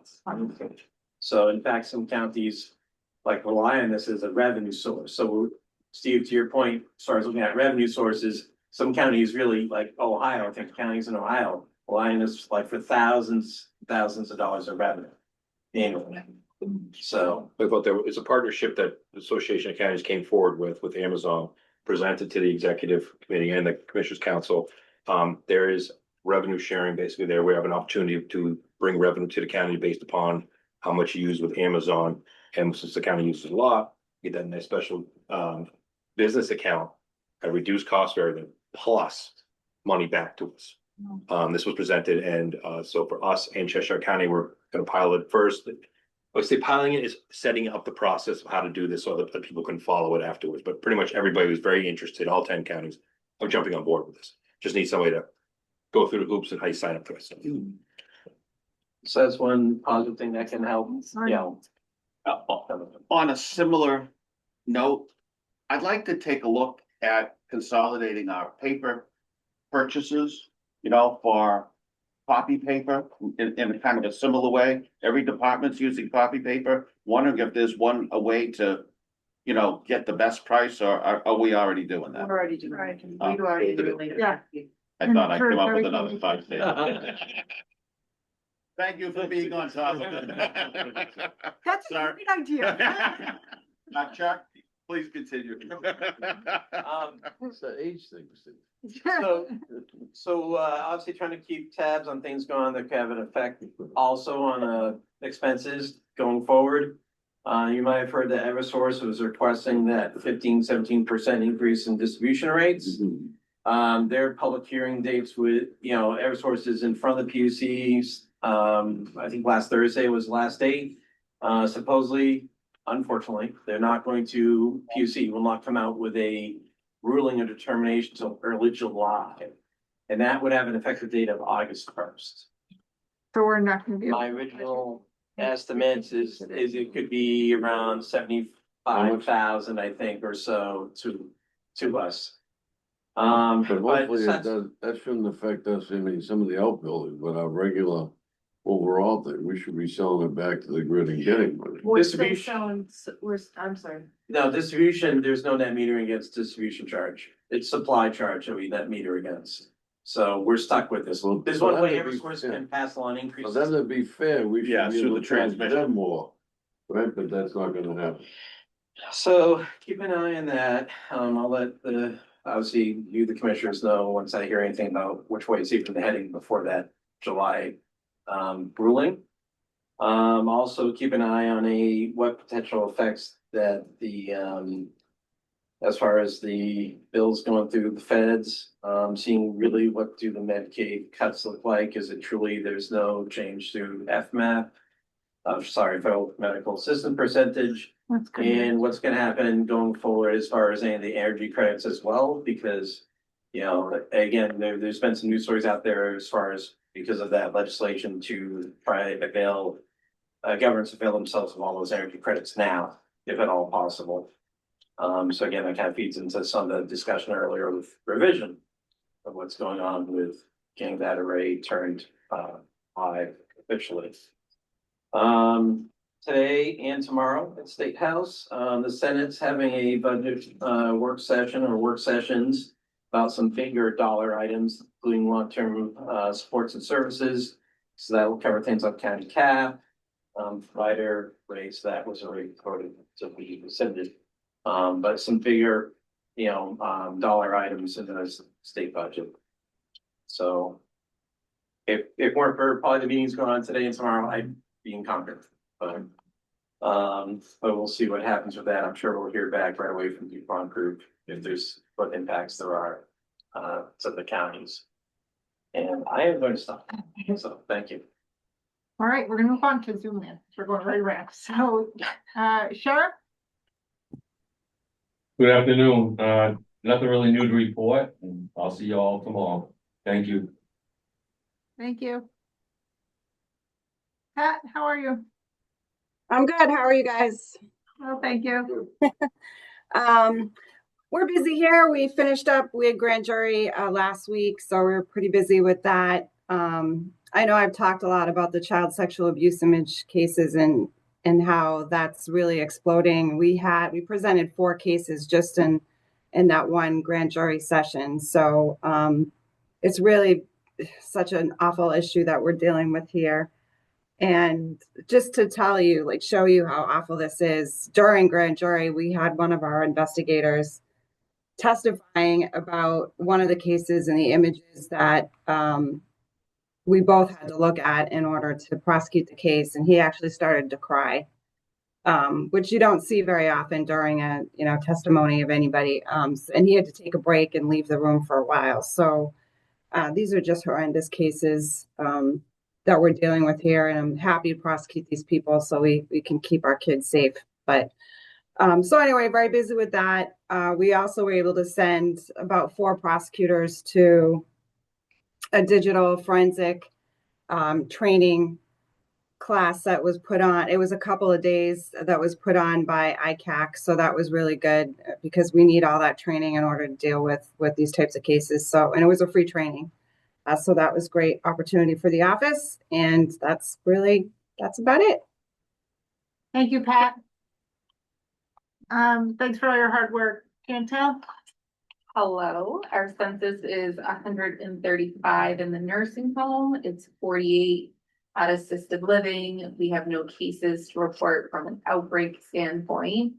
Kind of some of the items going on that haven't been talked about already is still really just working on our policies, both updating, rolling out some as well as electronic. We have 2 team members for some key positions starting in the coming weeks, which is the employee engagement specialist and our clinical educator. So excited to be able to have that. Myself and Siobhan had a meeting with the sheriff's department to kind of talk through some of the logistics and reportables, et cetera. That was wonderful. And the 2 individuals that tend to report from them for us are wonderful to work with. So it was great to kind of close some of that communication and make sure that we were all on the same page from a process standpoint. We had a tabletop discussion yesterday with facilities, Department of Corrections, Brentwood, police, and my team, which will help us. It was very informative, I found, to be able to help us develop a process from an emergency preparedness standpoint, though I hope to never use it. Around an inmate escape as the scenario and kind of learning those processes. So that was really informative and helpful. Other than that, we've been working a lot on when the work comes for D2, we have to move all of our residents from our dementia unit to a different unit. So we have started to have conversations around placement, around kind of the unit and making sure it's ready. One of the barriers we have identified, small barrier that we've already kind of mitigated, is there's more beds on one unit than there is the other. So we've had to temporarily pause admitting to some of those beds so that we will have a safe place to move the residents to in the coming weeks when that work comes. But we've already started the kind of cleaning, figuring out setup and the logistics around that. And then the staffing mandate was delayed. So we fall within the requirements at this time, so it wasn't as daunting to us as it is for an industry as a whole. But it's definitely a sigh of relief given the shortage. And last week was nursing home, so we had a lot of wonderful things around that as well. And that is it. Thank you. Allison? Hey, good afternoon. We're in the midst of open enrollment. It started on the 19th and will go through June 9th. So you have 18 days left. We have 26. I did today, you didn't Yeah. tell me, I thought it was on the 11th hour. 26%. So out 20 days early. of 104 benefit eligible employees, we've had 105 sign up. So we have 74% not, which means we have 280 to go and 19 that are in progress. So we will keep up the communications on that. I'm looking at my Cigna wellness funds that will cap out on June 30th and thinking ahead to the new building. When we were at the Primex, some of them had some nice water containers, tumblers that were very nice. So I thought if you will give me permission to maybe buy some for the whole county, but use it as a welcome gift over at the new facility, that employees would get it, and then I would disperse the others around the county. It's kind of considered hydration under wellness for the Cigna funds that I could use. And that would be at no cost to the county, but a cost to the Cigna funds, that, because I have to purge out those funds anyway, and I want to use them. And I thought it might be thoughtful. Use it or lose it, so let's use it. I'd like to go ahead and do that if you give me permission, and then I will look at that and have those and get those ordered and save them. I just have to submit it to Cigna for approval for the funds, and then I can go ahead and order them. So I thought that might be kind of nice. I like the idea. I'd like to assist you in finding the right product. Thank you. I didn't like the specific items that were at Primax. Okay. And since I'm in the business, I think I can guide you, get the right product. That would be great, sooner rather than later, because I have to have them purchased and on order in order for Cigna to refund us in the month of June. So you and I can connect on that. Okay. Thank you. That would be good. Golf shirts would be nice. No, Is that help? will- Fall into the signal help? no, Oh, out there golfing, I'm Not watching, getting on the into- cart. I'm not getting into sizes, nothing. So thank you. So that's pretty much it. We're really, and also, with the budget, when it's approved, we are going to have many, personnel change forms that are gonna be circulating for the COLAs. So, for the ODDs, if they can wait, because we're trying to do what we can to get through open enrollment and also work on those payroll, personnel change forms. So you might not get them right now because they have to be audited and a back and forth and double check before we send them out to get them signed off and then back and all of that. So it's a very busy time in HR, but it's enjoyable. Thank you. Thank you, Allison. You. 129 inside. Whoa, But that being- 129. But with that being said, we had an explosion of population of female offenders, so we shipped quite a few up to Carroll County and stuff. This seems to be a trend right this second. Good news is with Mary Beth and her department, human resources programs are in. Been working with the state for Medicaid assisted treatment, specifically our OTP program, opioid treatment program with methadone. And it looks like we're gonna be able to devise a plan to do take homes for the new facility and with Carroll County and some other ones. Big. That is huge because, so just so everybody knows, sir, if you got methadone, besides us, who can prescribe it and give it inside, if you're another jail, you're methadone, they have to take you to the streets every day in handcuffs and bring you out there and bring you back. It's labor intensive. It costs a lot of money. If we can get this done, some of the females that we've kept here is because they're on the methadone, we'll be able to move them out. There's some other places that would take them for us, which would be really helpful once we get that. So that is huge. Could be the first time that's being done. And we wouldn't have to do a major whole thing over at the new building for MAT, because we'd have to go through the whole process that was done years ago, which was a lot of work. If we do take homes, we don't have to do that. So that's gonna be big. I believe the chief of Brentwood sent a letter out thanking Evans and his crew, so I appreciate that from the chief. And last thing is, Major Banville and Lieutenant Conroy went to the AJA, American Jail Association Conference. They're back tomorrow, actually, they're flying in today. And for Major Banville, it's the first time I missed 13 years, the legal updates, which I enjoy. He said that actually we are ahead of the curve, and this is the first time in 5 years he's been going with me that he felt very comfortable at the jail that we're on task.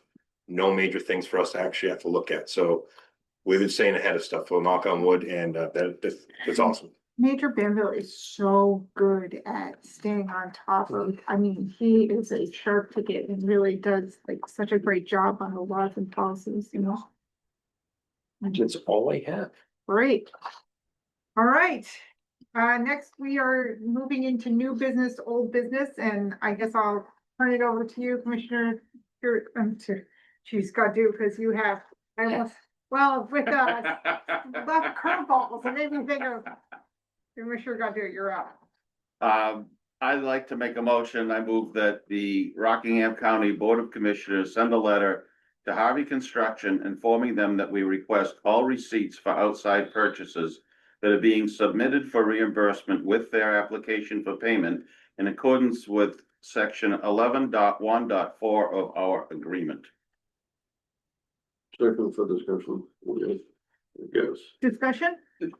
The discussion is the same that I've had. I really want to sign these warrants for payment because I think Harvey is doing a good job.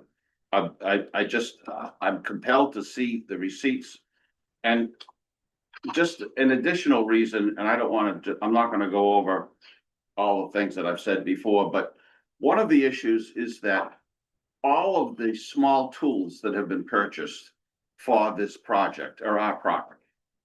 And we have no idea what they have purchased, if they've purchased anything. And we should have them at the end of the construction project. And they're all purchased from, I'm guessing, Belthwaite, Lowe's, and Home Depot. And without seeing what they purchased, we have no idea what we're due. You know, what equipment or materials have been bought that we should have in our possession. That's just an additional reason why, I'm looking for these receipts, and I just think that, well, I'm just looking to see all the receipts so that I can approve the payments for Harvey. Commissioner Tombrello, do you have anything to? No, I guess, I mean, this is kind of getting old, but I want to come up with some kind of resolution too. So 11-1-4, pretty much, this is you're taking this out of the book, right? The material I gave you, that is a cut and paste from the Harvey, the contract between the. I saw this when I looked at the original, but how many are we talking? I mean, I'd like you to sign it too, because every week when you say you don't want to sign it, I know that you really want to get this off, and you want to sign it and support the building and go forward with it, so I would like you to sign it too. I mean, Jude and Chuck, you guys oversee this part, how much work or who's gonna have to do that to get him, how many receipts are we It talking? causes it's gonna, I think, add a huge amount of burden on Chuck that we already have. And it's required, the language specifically is required by the owner, so, to demonstrate payments. I think, I mean, we've exhausted this, you know, to the extent, and to address two things. One, you know, what you're really talking about is small amounts that are purchased at, like, maybe a place like Lowe's, right up the street. I'm using it just as an example. So there's, Yes, but there have been months that there was $48,000 worth of receipts that we didn't have receipts for, well, I mean, of expense that we didn't have receipts for. So, over, yes, I mean, $3,000 I think, at one of these, supply places is a common number. but you know, again, there's two, with most of them is product, but because sometimes we have seen those things, but the other thing is, and there's usually labeled tied to something like winter conditions or something, it's like tarps and things like that. But to the extent that there's you know, like, we can't speak to the tools don't have an endless shelf life. Sadly, I'm sure Commissioner Tombrello can speak to that. Saw blade or something. But the other thing is, you know, we don't review, you know, I think this is sort of misplaced in that where we should be really focusing our attention on receipts is Glendale and Whitson, where we haven't had it in such a long time, and we're, you know, trending $1 million over budget there, and we're haggling about $3,000, you know, small money relative to that has a huge vetting system through multiple layers of vetting where they you have received. And then, given the place we are in this project, and I understand your position, I'm not trying to refute the position, but given where we are in the project and the success of where we're going, why would we put this burden on Chuck? Because it's Chuck. Why would we put this burden on Chuck now? It's 14 extra receipts in each application for payment. It's not a big pile of paperwork. It's, you look at the line items that we don't have receipts for, there's, between 10 and 15 receipts, expense lines. There's 8 of them from Drop One, there's WC Scott, and there's something from Lowe's. All the winter conditions, those were, that we got all those from Suburban Propane and all, I but it's only under the general conditions where they're putting line items that have no backup. Chuck, there's 10 things that you're saying about 10, roughly 10 or 14. 10, 15. It varies. I mean, I what mean, are we gonna do? it 'Cause I want depends him to what they're sign, working on. I want him to sign, I want him to support the building, I know he supports the building, he's over there quite a bit now, and that's good. But just to get this monkey off our back, I mean, can we do this all we gotta do is tell them, 11.1.4 says with each application for payment, the construction manager shall. And it says shall, so shall mean you have to do it. My father told me I shall go to the dump, I had to go to the dump. well, it's shall, but you're It's as considering it as required. required by the owners. Okay. Like, People are say it's talking shall Chinese. is not, And that's gonna get another required. commissioner to sign the AP warrant. Why don't we get this thing and just tell them to do it? I wish we didn't have to do it by motion. But I know even when I wasn't back here, it had gone on, I heard you say today, I think 22 months.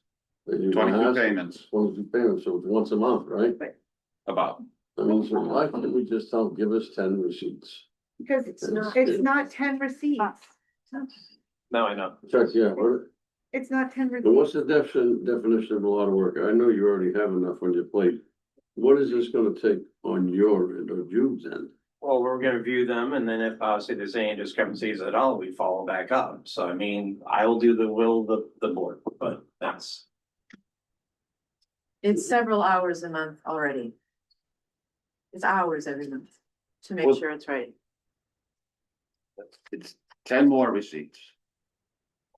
It's just, I think that that's, you know, a simplification of it. With all due respect, I don't think it is. I think this is really simple. I think that Harvey has all this information and it's just not being disclosed. I've consulted with some other people who have worked with Harvey on other projects. Several, as a matter of fact. And they've clearly told me they get all the receipts. I don't know why we're different from what's happened in Salem. You know, those are the places where I've spoken to people who have managed several projects with Harvey, and everybody's happy with Harvey, and I'm happy with Harvey. I have no problem with this whole project, except this one item that I'd like to see the receipts on, and like, I don't see why I can't get them. It's because we have the term is required by the owner. So, I mean, listen, if it's. Right, required the by owners owner, and- It's like, so it is, but In 11.1.4 pretty much says that they're supposed to be given to us. as required by the owners. You know, we are the owners. So it's. if you're- Previously, we did not require it. That's what I think the point of Commissioner Hoyle Yeah, is saying. exactly. That we did not, they're I mean, not in violation because we did not require it before, and I'm asking that we require it. I think well, are we ready to call the motion? Okay, Commissioner Godu, Yes. Commissioner Tombrello. Yes, I vote no.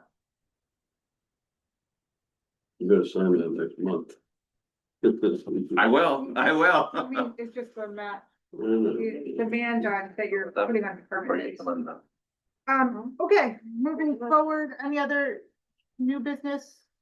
Hearing none, any public comment? I don't see anyone from the public.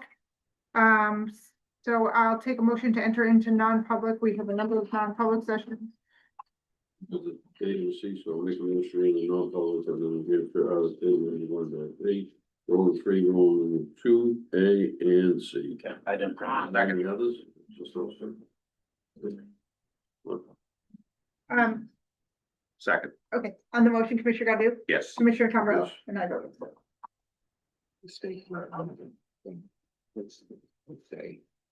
Because the same is your fault. All I have to do is just work the. This may not be in the exact order, but the address thing. No. Hi. Hello, everyone. We are out of non-public session and we just had 5 non-public sessions.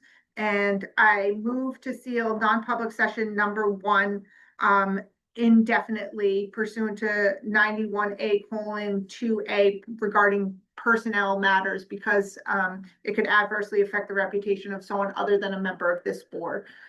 With respect to numbers 2 and 5, I moved to seal those minutes indefinitely also. Yes, 2 through 5, 2, 3, 4, and 5. And the reason I'm moving to seal those minutes indefinitely because it could render a proposed action in all these instances ineffective, and we don't have a finite date on whether that information the action has been taken. So Second. You can second. on the motion, Commissioner Tombrello, Yes. Commissioner Godu. Yes. And I vote yes. We have one final motion to make. Make a motion to adjourn. Second. All those in favor? Aye. Good night, everybody.